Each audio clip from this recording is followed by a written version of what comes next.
Oke, ini untuk cara membaca logic board berdasarkan skema, sedangkan video yang tadi ya itu membaca logic board atau logika mainboard ya. Saya katakan logika mainboard berdasarkan realita mainboardnya seperti apa andai kata kita menemukan HP yang tidak ada skemanya. Nah, sekarang berdasarkan skema ya. Tadi saya katakan setiap area itu ada blok-bloknya ditandai dengan nih seperti ini. Dari pabrikan sudah mengelompokkan ini untuk area RF. RF area radio frekuensi area. Nah, ini untuk area baseband area. Baseband bukan berarti sinyal versi pita basis, bukan ya. Kita ngomongin soal mainboard mesin. Oke. Dan tadi kita catat baseband area itu melibatkan 3, power, CPU, storage, dan LPDDR. Kenapa saya katakan storage dan LPDDR? Karena ada HP yang dia itu ada 2, MMC sendiri, LPDDR sendiri. LPDDR itu apa? Ya RAM. LPDDR itu RAM. Tapi rata-rata yang beredar itu ya orang mengatakan MMC, padahal bukan, dia itu IMCP. IMCP itu gabungan antara MMC dan RAM jadi satu. Nah, tetap saja untuk area baseband itu berarti kan power, CPU, MMC dan RAM. Kalau IC yang RAM dan MMC-nya jadi satu, berarti kan kategorinya masih tetap sama. Nah, untuk di area belakang ini ya, nih, tuh, ini masih area baseband. Perputaran sistem dimana berputar di situ.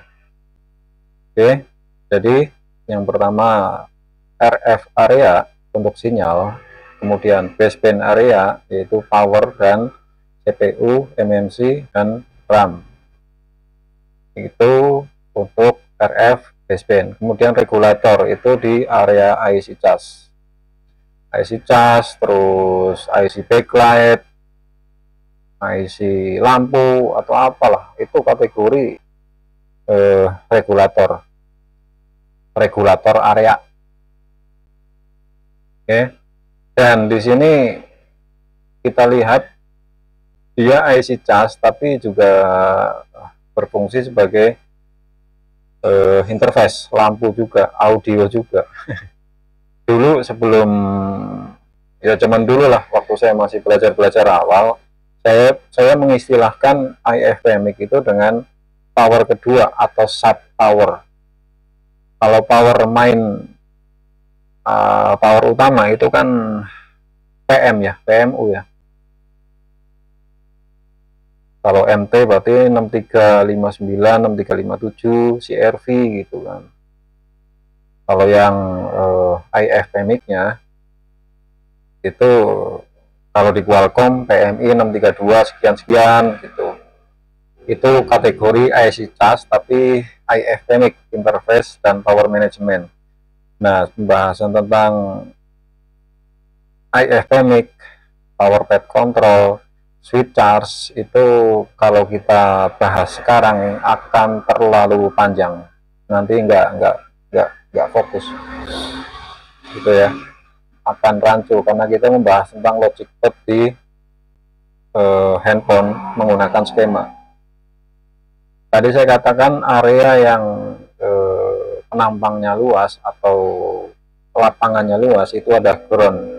Ini agak hitam, kita cari yang warna putih atau, nah ini dia, ini jelas nih. Oke, ini jelas ya. Kita lihat ini agak bingung nih. Nah, agak membingungkan ya. Kita lihat di sini kapasitor ini contoh ini aja nih, kapasitor ini warnanya biru sih. Nanti merah dong, merah, pink. Kapasitor ini mana yang menurut kalian itu ground dan mana jalur aktif? Coba jawab Mas Paino atau Kang Tata mau tahu. Kita berpikir logika aja. Kalau di logika fisik HP-nya sudah tahu, harusnya di sini juga sudah tahu. Tadi udah saya jelaskan tuh. Coba saya tunggu 25 jam. Tidur gua.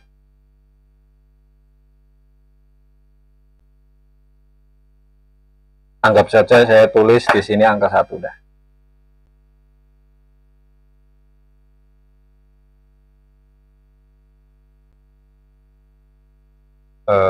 Nah ini, anggap saja di sini angka 1. Ini pin angka 1. Ini pin angka 2.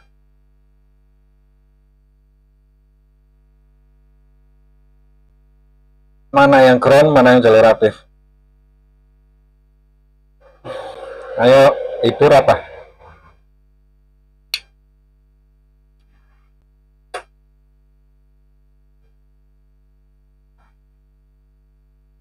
Ini nggak ada yang balas, gua stop.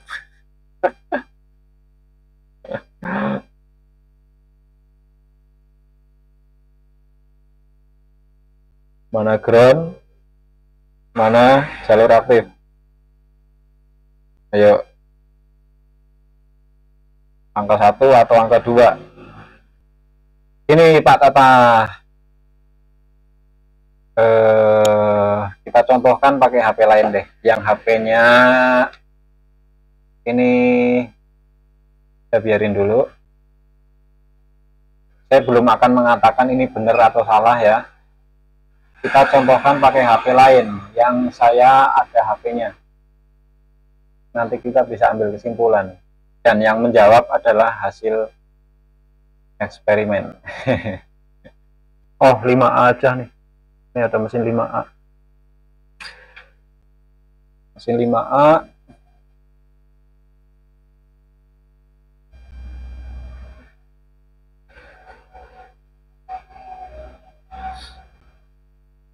Redmi 5A.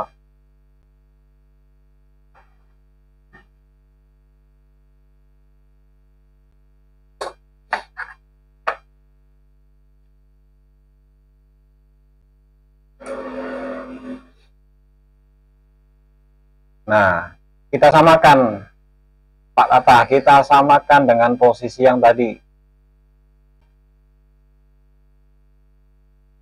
Dengan posisi yang tadi, mana ya? Kira-kira mana yang sama ya? Ini aja nih, ini kalengnya udah dibuka belum? Udah tak buka lagi. Enggak, ding. Nah, ini hampir sama nih. Ini hampir sama. Kita buang dulu nih. Di F11, Pak Tata mengatakan ini 1 ground, 2 jalur aktif. Posisinya sama ya, samakan dengan Redmi 5A nih. Anggap saja ini 1.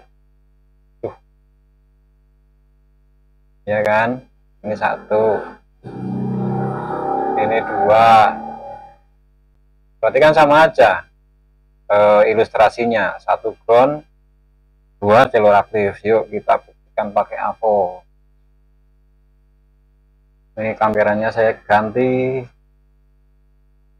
ke sini. Ini AVO-nya kelihatan.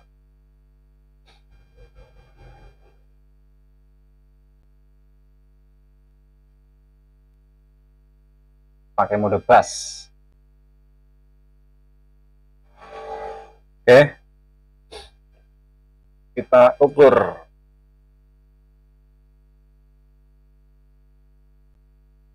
Gimana dia? Dekat koil, terus yang itu. Ini saya ngukur yang nomor 2 dulu ya, ukur yang nomor 2 atau nomor 1 dulu lah. Ini saya ngukur nomor 1 nih.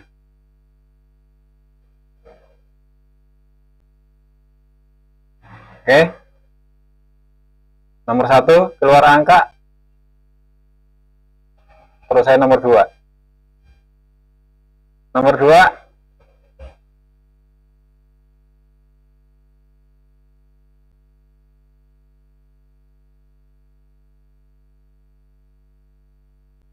keluar angka juga. Ini avonya emang nggak beres, ganti avonya ganti.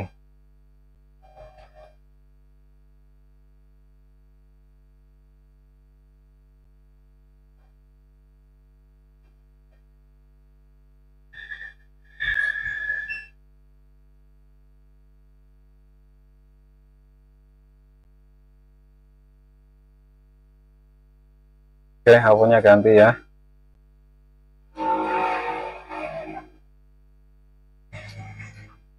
Nggak jelas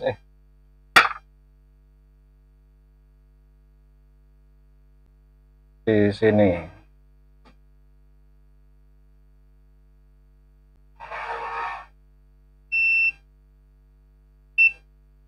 Dioda mode. Ini yang nomor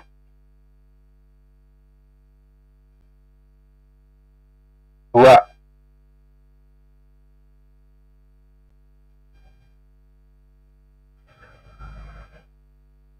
Nol koma 50 sekian. Yang nomor 1 0,3 sekian. Ini jalur apa ini? Oh, ini jalur ke CPU, Pak.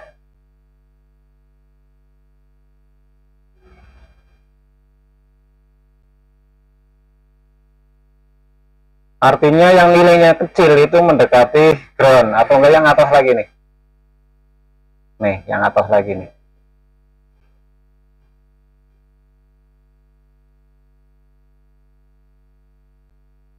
Yang atas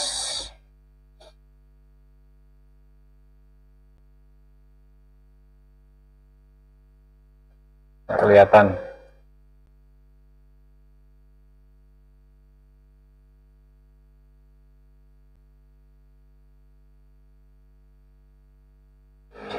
Dia yang ini.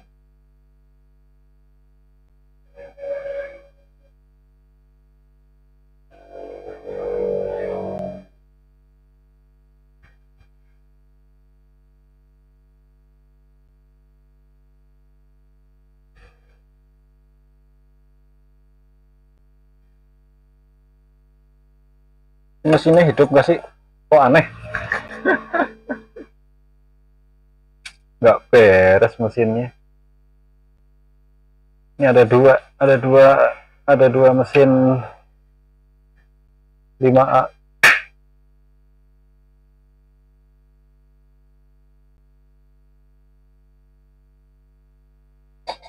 Yang tadi, yang baru.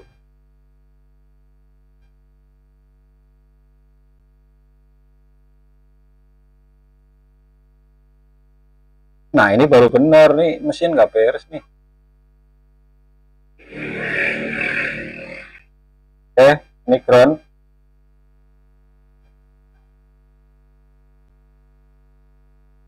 Saya ngukur di kapasitor ini nih. Kameranya belum dipindah. Saya ngukur di kapasitor ini. Kapasitor ini ya.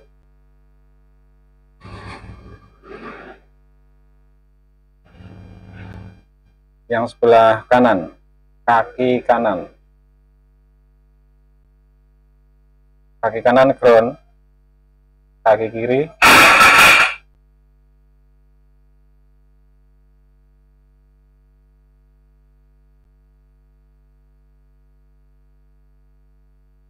nggak kelihatan.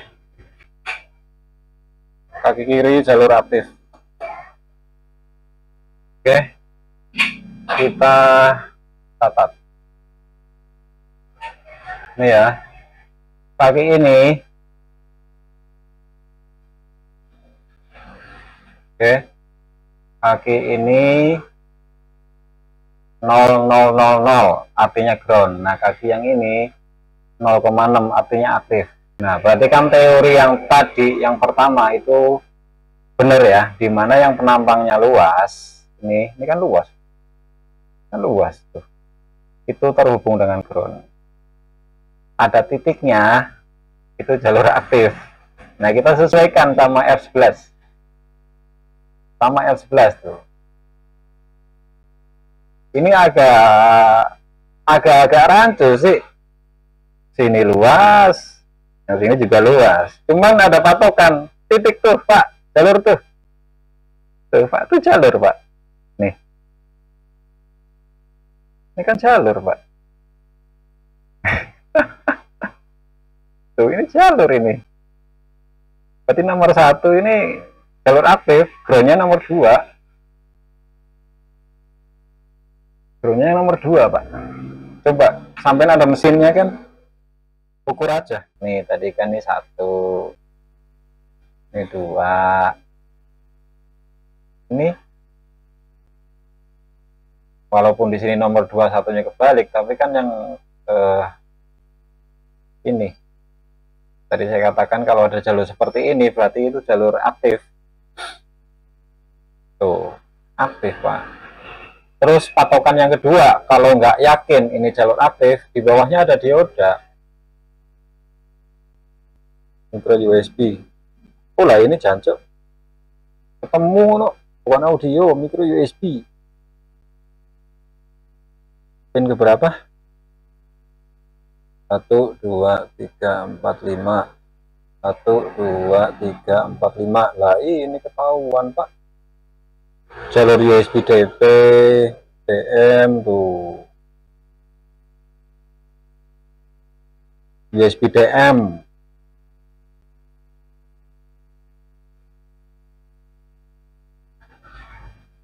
USB DM, kenapa diodanya dipasang tidak seperti di jalur Vibas atau Vibat? Namanya DM, Pak. Data min, DP data plus. Artinya kalau ada data plus, supaya jalur ini bekerja sinkron, ya harus ada pembeda potensial. Ada min, ada plus gitu kan, harus ada. Makanya dioda ini fungsinya untuk memastikan supaya data min atau jalur data min itu selalu dalam posisi rendah. Makanya diodanya dipasang anoda di jalur, katoda di ground.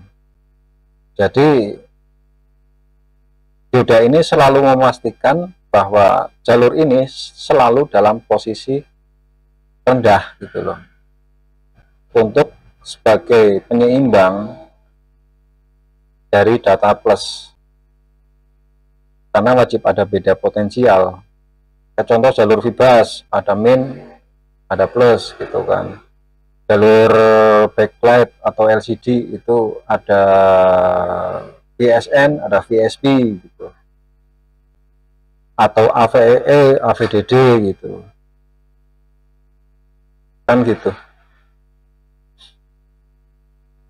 Anjir, gue jadi ngomong panjang lebar, nggak kerja dan gue nggak apa-apa, emang lagi males.